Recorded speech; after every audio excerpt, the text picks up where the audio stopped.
Come to the sort of cleaner energy sources that we are using more and more of, and would be beneficial to use even more of, like natural gas, like renewables.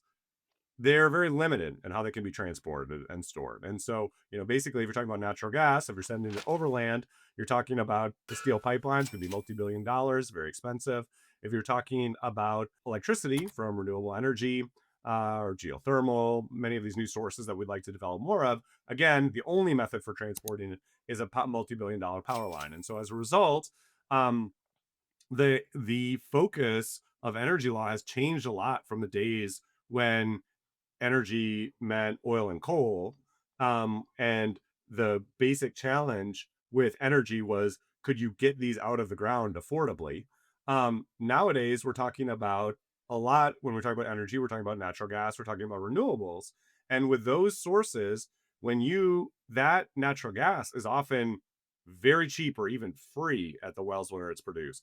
And that renewable energy, again, very cheap or even free in the places that it's produced. So when you pay for electricity that's come from renewable and natural gas, or when you pay for natural gas, you're not really paying mostly for the cost of extracting that energy from the wind or from the well. You're mostly paying for the cost of getting it to you.